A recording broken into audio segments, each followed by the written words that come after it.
aula de hoje nós falaremos sobre a prosa da segunda fase do modernismo brasileiro. A grande característica da prosa neste momento é o regionalismo, é a relação do homem com o meio em que vive. Esse regionalismo já estava presente há muito tempo, lá na época do romantismo, só que agora ele ganha um novo tom, uma nova feição, principalmente pelo contexto histórico e pelas características dos autores deste momento. A obra que marca o início do romance regionalista no modernismo é o livro A Bagaceira, de José Américo, mas seu valor literário se deve mais ao aspecto histórico, às tramas sobre a seca, sobre os retirantes, do que propriamente dito pelos seus valores estéticos. Vejamos agora quais são os principais autores dessa fase. Raquel de Queiroz, Graciliano Ramos, Jorge Amado, Érico Veríssimo e José Lins do Rego. Basicamente, esses autores se dedicaram ao regionalismo do Nordeste do país, falando da seca, do cangaço, das dificuldades e misérias enfrentadas pelo povo dessas regiões, região Norte e região Nordeste. Mas nós temos um autor, Érico Veríssimo, que se dedica mais à região sul do país, falando das relações do homem com a paisagem natural. Assim como nós encontramos na poesia modernista a figura feminina de Cecília Meirelles, nessa geração, na prosa, nós também encontramos uma grande figura. Vejamos quem é a grande figura feminina da prosa modernista. Raquel de Queiroz foi a primeira mulher a se eleger imortal na Academia Brasileira de Letras. Suas obras regionalistas destacam-se pela reflexão sobre a figura feminina numa sociedade patriarcal. Em O 15, a autora narra as histórias vividas por uma família que enfrenta uma grande seca. Há neste texto várias reflexões, várias descrições sobre o campo, a paisagem seca da região Nordeste. A figura feminina também é um ponto central na obra da autora. Destacam-se entre essas personagens femininas Conceição em O 15 e Maria Bonita em Um Lampião. Vejamos agora a imagem de Graciliano Ramos, importante figura dessa segunda fase. Graciliano Ramos é considerado pela crítica de uma maneira geral o melhor ficcionista dessa segunda fase da prosa modernista. Sua obra é marcada pela ausência de sentimentalismo, por uma linguagem direta, concisa, os vocábulos são precisos. Entre seus livros principais destacam-se São Bernardo e Memórias do Cárcere. Memórias do Cárcere é um romance autobiográfico em que o autor narra as dificuldades vividas durante o período da prisão. Realmente, Graciliano Ramos ficou preso em virtude das complicações que teve com a ditadura de Vargas. O próprio Graciliano apresentou algumas ligações com o Partido Comunista, o que provocou sua prisão. Já em São Bernardo, nós encontramos a história de Paulo Honório, o rico proprietário da fazenda São Bernardo. Neste texto, Graciliano faz uma reflexão sobre o processo de coisificação do homem, que muitas vezes volta-se mais para o ter do que para o ser. Vejamos agora as próximas imagens que trazem o tema central de um livro muito importante deste autor. Menino Morto e Família de Retirantes, ambos de Cândido Portinari, apresentam o tema central de Vidas Secas, grande livro de Graciliano Ramos. Vidas Secas narra a história de uma família de retirantes que deixa sua terra atingida por uma forte seca.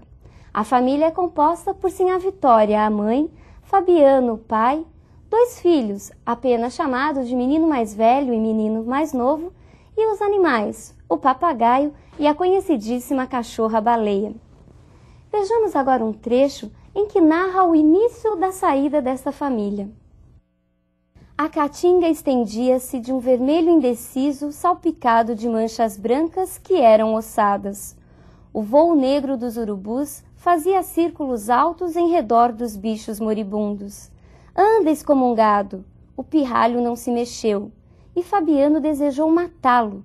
Tinha o coração grosso, queria responsabilizar alguém pela sua desgraça. A seca aparecia-lhe como um fato necessário, e a obstinação da criança irritava-o. Certamente este obstáculo miúdo não era ocupado, mas dificultava a marcha, e o vaqueiro precisava chegar, não sabia onde. Pelo espírito atribulado do sertanejo, passou a ideia de abandonar o filho naquele descampado.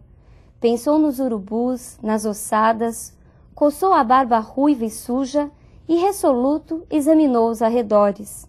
Sinhá Vitória estirou o beiço indicando vagamente uma direção e afirmou com alguns sons guturais que estavam perto.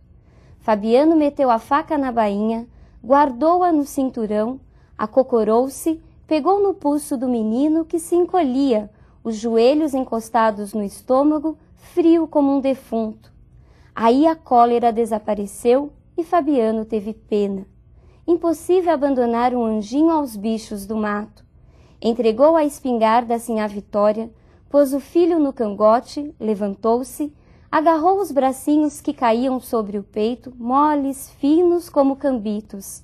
Sinhá Vitória aprovou esse arranjo, lançou de novo a interjeição gutural, designou os juazeiros invisíveis.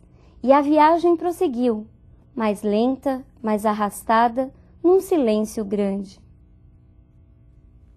Percebeu como a secura do ambiente e da vida aos poucos iam embrutecendo as personagens? Vejamos agora um outro importante autor deste período.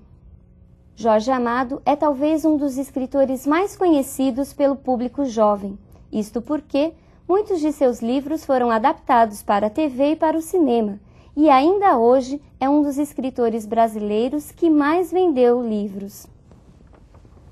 Seus textos traçam um verdadeiro painel do Brasil, em especial do povo baiano. Sua linguagem simples, próxima ao falar do povo, sua constante preocupação com as tradições e os costumes populares, e ainda o seu bom humor, fizeram de Jorge Amado um dos escritores mais aclamados e mais benquistos do público atualmente. Sua obra é frequentemente dividida em função da temática.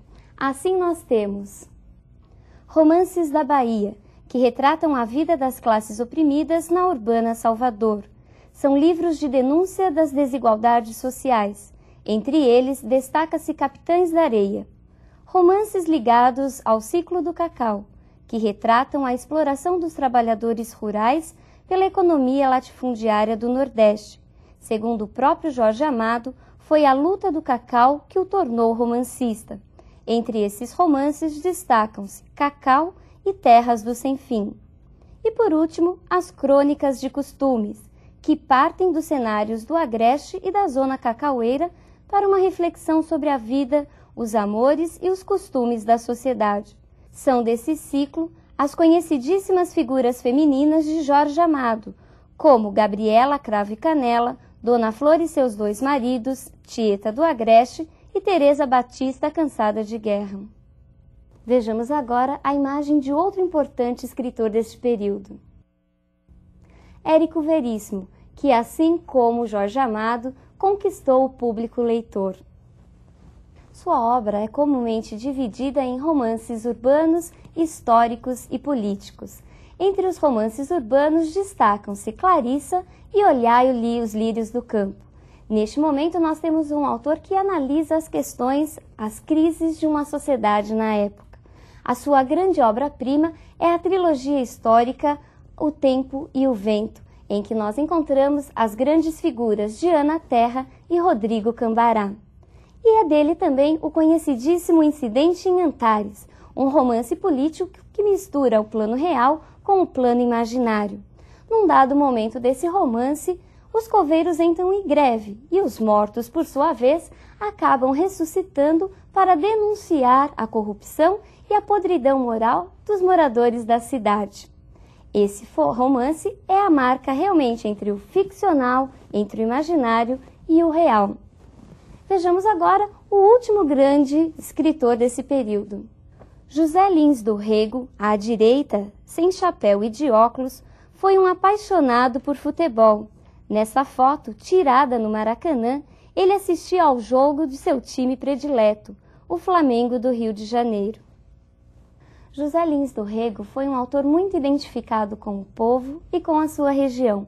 Suas obras retratam basicamente as atividades, as coisas que aconteciam relacionadas às fazendas produtoras de cana-de-açúcar. Ele fala da decadência dos engenhos e da decadência da estrutura patriarcal. Vejamos agora um trecho de uma das suas principais obras, Menino de Engenho. Coitado do Santa Fé, já o conheci de fogo morto, e nada é mais triste do que engenho de fogo morto.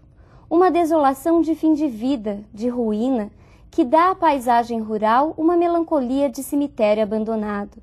Na bagaceira crescendo, o mata-pasto de cobrir gente, o melão entrando pelas fornalhas, os moradores fugindo para outros engenhos, tudo deixado para um canto, e até os bois de carro vendidos para dar de comer aos seus donos. Ao lado da prosperidade e da riqueza do meu avô, eu vira ruir, até no prestígio de sua autoridade, aquele simpático velhinho que era o coronel Lula de Holanda, com seu Santa Fé caindo aos pedaços. Cuidado, não confunda a expressão fogo morto que aparece nesse texto. Na realidade, Fogo Morto também é um outro romance deste escritor. Bom, pessoal, na aula de hoje nós falamos um pouco da prosa modernista da segunda fase. Por hoje é só, um grande abraço e até a próxima aula, em que veremos o que acontece na terceira fase. Um abraço e até lá!